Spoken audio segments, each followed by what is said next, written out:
In this video, we're going to continue our discussion on limits and talk specifically about limits that involve infinity or negative infinity.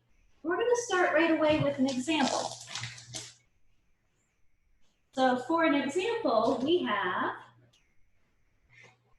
the limit as x goes to 0 of 1 over x squared. Now, last time we learned how to evaluate some limits by starting by plugging in the 0 itself and see if we get an answer. But if I plug in 0 for x in this case, I'm going to get 1 over 0, which is undefined. And it's not a 0 over 0 type of situation, so doing algebra is not really going to help us here. What can we do in cases like that? Well, we can make a table and compare with values close to 0, or we can examine the graph of the function. And we're going to do a little bit of both. So if you were to graph this function, what it's going to look like is something similar to this.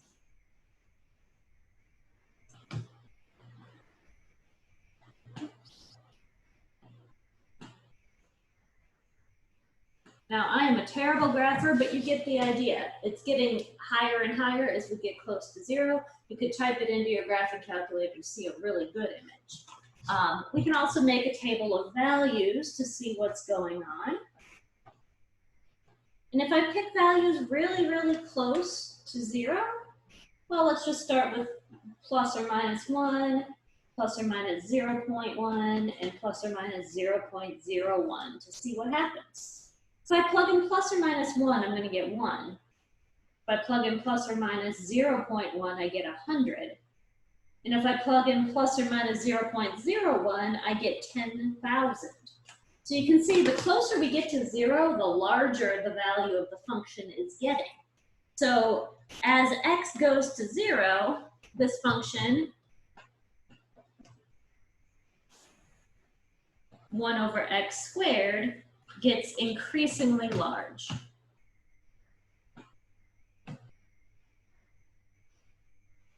And so now we're going to learn a definition where we actually say that in a situation such as this, we say that the limit is equal to infinity.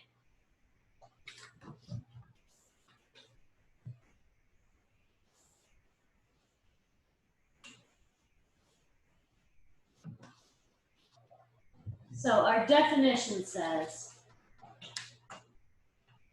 that limit as x goes to a of f of x equals infinity means that the values of f of x can be made arbitrarily large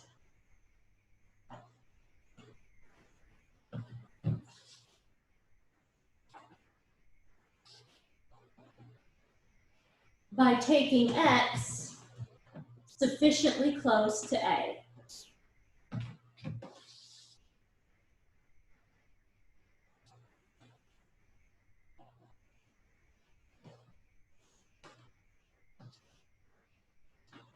So in the last example that we just talked about,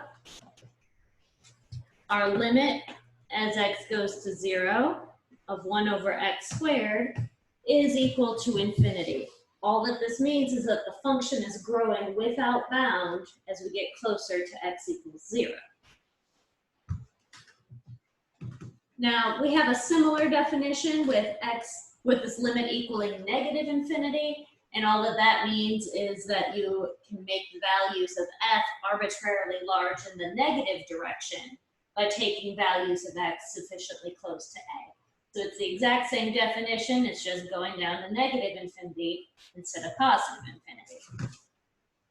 Now, when we have a situation like this, we actually have a vertical asymptote, which you've talked about vertical asymptotes in some of your previous math classes, I'm sure. But now we're going to have the definition from a calculus standpoint.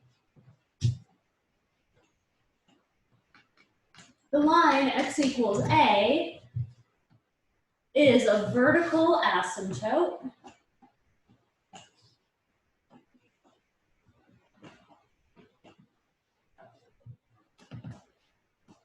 if at least one of the following is true.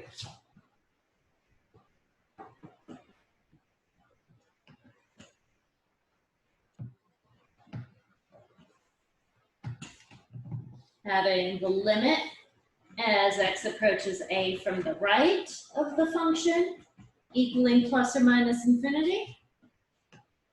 Limit as x approaches a from the left equaling plus or minus infinity. Or just the limit as x approaches a of our function equaling plus or minus infinity. If at least one of these following things here is true, then you have a vertical asymptote. So for example, let's calculate a couple of limits.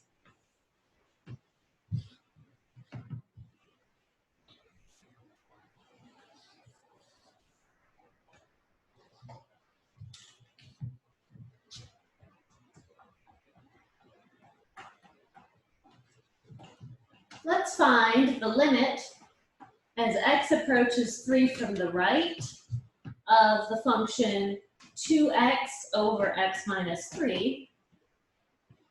And let's also find the limit as x approaches 3 from the left of that same exact function. Let's start from the right, just because it's listed first. The limit as x approaches 3 from the right of this function, if I were to plug 3 directly in, I'm going to get 6 over 0, and that's undefined. So we don't know exactly what's going on. It's possible we could get infinity or we could get negative infinity. We really don't know at this point. So let's think about what it means to approach from the right side. That means that we're plugging in numbers that are a little bit bigger than 3. They're super close to 3, but they're just a tiny bit bigger. So if I were to plug in a number very, very close to 3, but a little bit bigger, what I know is that the top of this function is going to be a positive number. It's going to be a positive number that's pretty close to 6. And the denominator, if I'm plugging in numbers a little bit bigger than 3, it's going to be a positive number in the denominator, just a super tiny positive number, something really close to 0. So tiny positive number in the denominator. Now we have to think about what happens in a situation like this. A positive over a positive is going to be positive. Now if I'm taking just a regular old number and dividing it by smaller and smaller numbers, what happens to the overall thing? Well, when you divide by smaller numbers, you get a bigger result. So if I keep getting tinier and tinier and tinier, very close to 0, I'm going to end up having infinity. Positive infinity, since it was positive over positive. So when you divide by things that get really, really close to 0, you're going to blow up to infinity. Dividing by smaller and smaller numbers gets you bigger and bigger results. Now let's try it from the left side. It's still the same function. If I plug in the 3, I'm still in a 6 over 0 situation. So we just have to think about what it means to approach from the left, plugging in numbers just a little bit smaller than 3.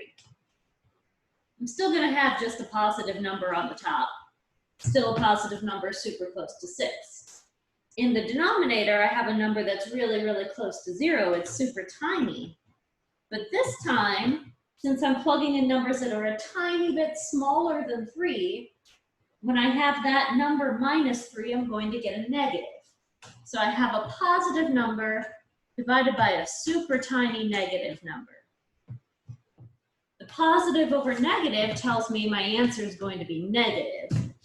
And again, when you divide by smaller and smaller numbers, you get larger and larger results. So I'm going to get negative infinity for that case. And what does this mean? It means if we were to graph this function, we have a vertical asymptote at x equals 3. When we approach the vertical asymptote from the right side, it's going to go up to positive infinity. And from the left side, it's going to go down to negative infinity.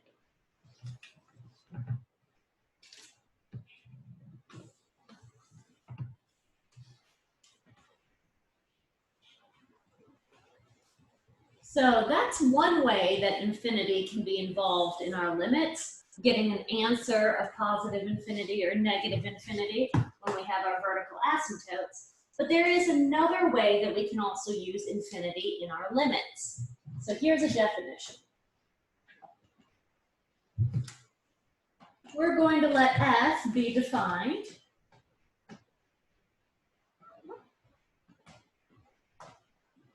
on some interval a to infinity. Then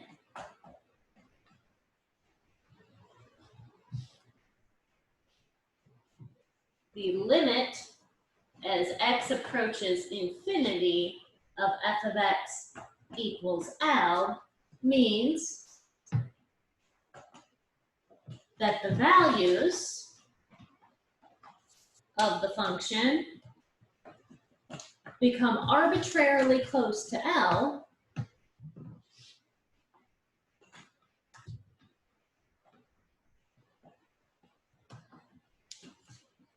as x gets sufficiently large.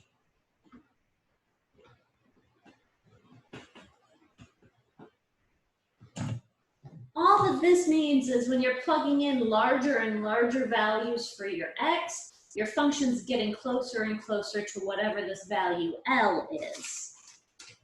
Does that sound kind of familiar from something from pre-calc? It might. If you were thinking that this might be a horizontal asymptote, you are correct. And we're going to define that right now.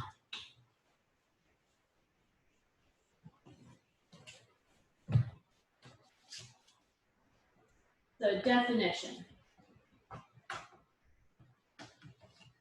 The line y equals L is a horizontal asymptote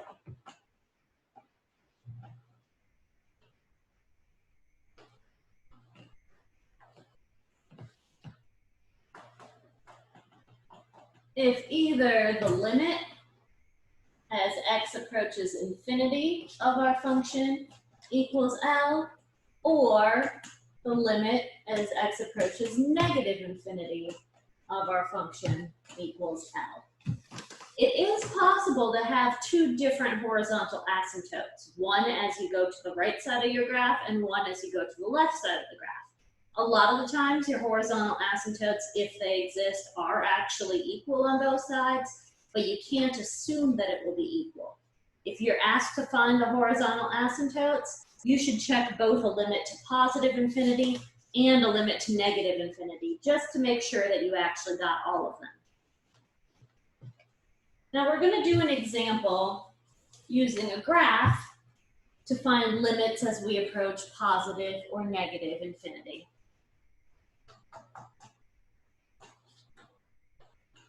So use the graph to find the limit as x approaches infinity of the function x squared minus 1 over x squared plus 1. And also find the limit as x approaches negative infinity of this same function. So let's get a graph of this function.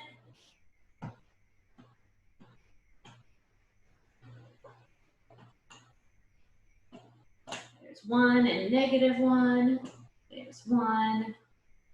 There's negative 1. And what this function looks like approximately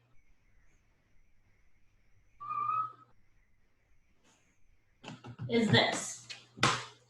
So we want to know what the limit as we approach positive infinity or negative infinity of this function is.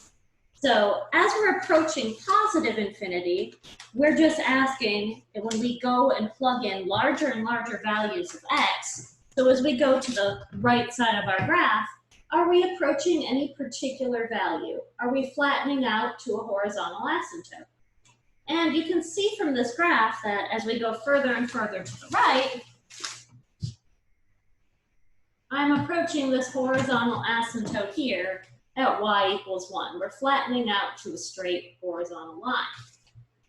And as I approach negative infinity, so as I go to the left, the same sort of thing is happening. We're flattening out to that y equals 1 horizontal asymptote. So both of these are equal to 1.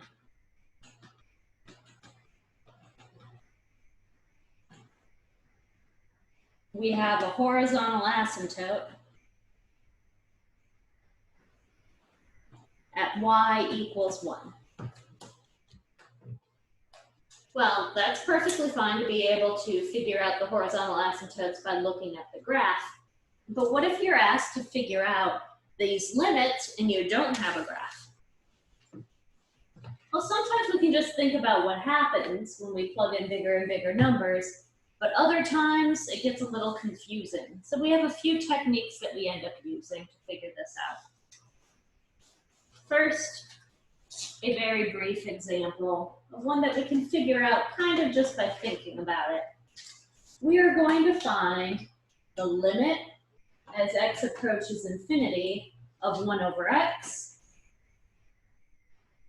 and the limit as x approaches negative infinity of 1 over x. Well, first let's think about as we approach positive infinity. This means I'm plugging in larger and larger numbers for x. And what happens when we divide by larger and larger numbers? You're going to get a smaller result. I like to think of this as dividing up a pizza or a pie. The number of slices you cut it into results in the different sizes of slices. The more slices you cut your pizza into, the smaller each slice gets. So think about this as taking one pizza and dividing it into infinitely many pieces. How small will your piece be? Well, it's going to be nothing. Once you chop the pizza into infinitely many pieces, your piece is so small that you're not even eating anything anymore. So this limit is equal to 0. Remember, when you're dividing by larger and larger numbers, you get smaller and smaller results. Similarly, when I go to negative infinity, I'm going to have something that's negative, but I'm still dividing by larger and larger numbers. They're just larger in the negative direction. So this would get me something like negative 0, but of course, negative 0 is still 0. So both of these limits are equal to 0. And if you happen to remember your graph of 1 over x, you know that it looks like this. And as we go to positive infinity or negative infinity, you can see that the graph of the function is flattening out to that x-axis, y equals 0, which is what we got here for our limits. Now, a fact that we're going to use quite a bit is based off of what we just showed here. And this fact is, if n is bigger than 0, then the limit as x goes to either positive or negative infinity of 1 over x to the n is going to get us 0. So when you have a number divided by x to a power and that x is growing without bound in either the positive or negative direction, you're still going to get 0. This is a fact we're going to use a lot while calculating some limits. In our next example of a limit, we're going to learn a very, very common technique for calculating limits to infinity. We're going to find the limit as x approaches infinity of 3x squared minus x minus 2, all divided by 5x squared plus 4x plus 1. So if we think right now about plugging in really, really huge numbers, what are we going to get? 3 times infinity squared would be infinite. Minus infinity is still infinite. And then we're subtracting 2 and we're still infinite.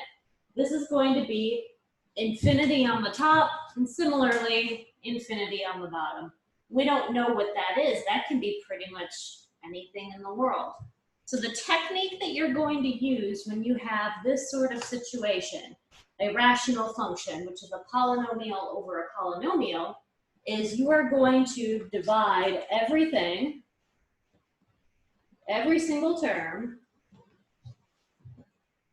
by x to the n, where n is the highest exponent from the denominator.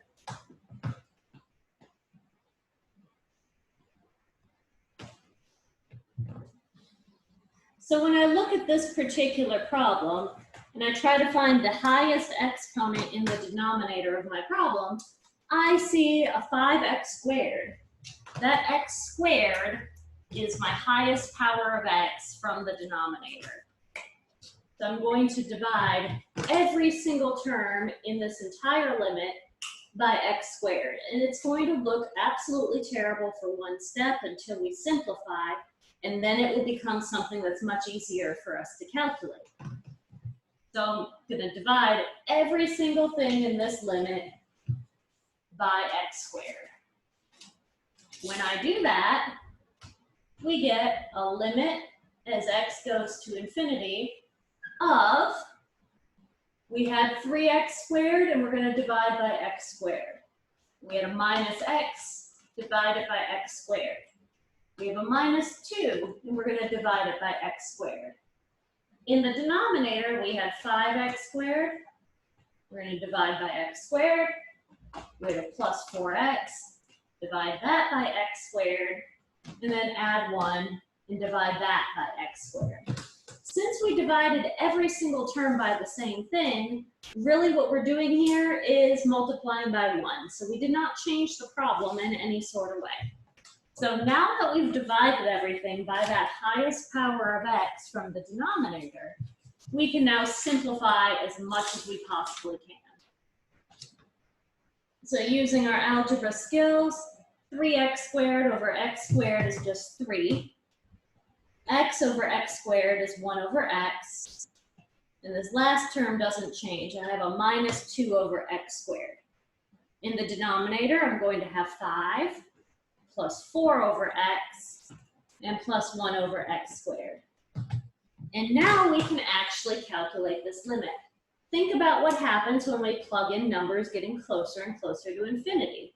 Remember, we just learned that if you have x to a power in a denominator and just a number on the top, you're going to get 0 as you have x approaching infinity. So when I plug in numbers approaching infinity, this 1 over x is going to go to 0. This 2 over x squared is also going to go to 0. Same with this 4 over x and 1 over x squared. Those guys both go to 0 when I take this limit. That means that the final answer to this limit is just this 3 over that 5.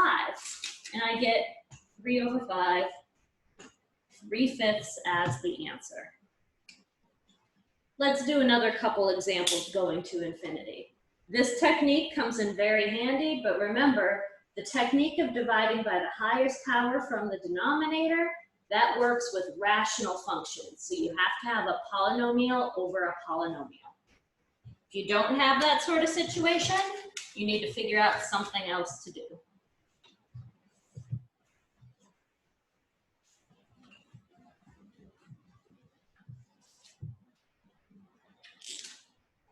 So let's try this one. A limit as x approaches infinity of a square root of x squared plus 1 minus x. Well, if I think about plugging in the infinity right now, I would have a square root of an infinity squared, which is like infinity, and minus infinity. And infinity minus infinity, especially when the powers are the same like that, we don't know what that is. It could be anything. So when you have infinity minus infinity, we need to do some algebra to figure out what's going on. What kind of algebra should we do? Well, I have nothing to factor, and I have nothing to distribute. So I guess let's try multiplying by a conjugate. It's worked on some other problems in our last video. We'll try it here. So if I have my original limit and I multiply it by the conjugate over itself so that I'm multiplying by 1 and not changing my problem, we'll see what we get. Remember that our original problem technically has a denominator of 1, so this new denominator is just going to be the square root of x squared plus 1 plus x, and in the top we're going to distribute everything and simplify. So I will be first multiplying those square roots together. So what do we get when we distribute? I'm going to have a limit as x goes to infinity. My denominator is square root of x squared plus 1 plus x. And in the numerator, that square root times itself just gets me x squared plus 1. When I do the square root times x, I will get x times the square root. But when I do the minus x times the square root, that's going to subtract away with the previous term. Then my minus x times x is a minus x squared. So now I'm going to simplify by combining my like terms in the numerator. My numerator is now just going to be a 1. So rewriting by combining my like terms, my limit is now the limit as x goes to infinity of 1 over square root of x squared plus 1 plus x. Now what happens when I plug in larger and larger numbers? Well, this square root of infinity squared plus 1 is still going to be infinite, and I'm adding infinity. Infinity plus infinity, we know that's infinity. There's no issues with the subtraction like we had before. So this is 1 divided by a super huge number, which means that it's going to go to 0.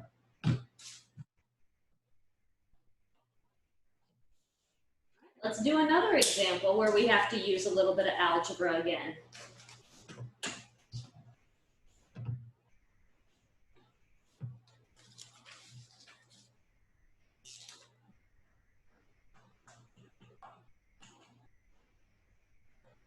The limit as x approaches infinity of x squared minus x. Well, this again is infinity minus infinity, and that really can be anything. So let's go ahead and try to factor this and make it into something we can work with a little bit easier.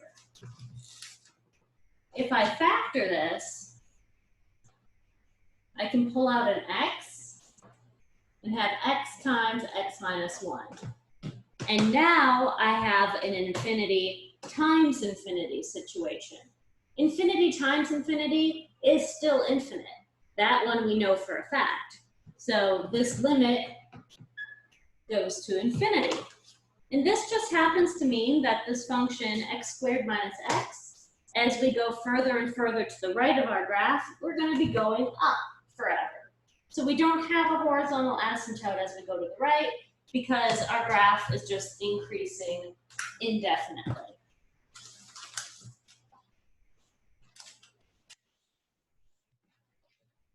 All right, I have just 2 more examples for this video. More limits towards infinity. Let's do an example that looks like this. The limit as x goes to infinity of x squared plus x over 3 minus x. This is like that first example we did in this little bit of our video, where we have a rational function. This is a polynomial over a polynomial. And remember, when you have a situation like that and you're taking a limit to plus or minus infinity, you need to find the highest power of x from the denominator and divide everything by that power. So I'm going to divide every single thing in this limit by x. and let's see what we get. And when I divide every single term by x, I have x squared over x plus x over x. In the denominator, I have 3 over x and minus x over x. And now let's simplify as much as we can. When I simplify these terms, I get x plus 1 over 3 over x minus 1. And now let's see what happens as we take larger and larger numbers for x. We know that this 3 over x is going to go to 0 using that one fact that we have. So this 3 over x, that limit is going to 0. My numerator, as x approaches infinity, I have infinity plus 1, which is infinite. So I have infinity on the top, and in the denominator, this guy goes to 0, and the rest of it's minus 1. So I have infinity over negative 1, which means we're going to negative infinity.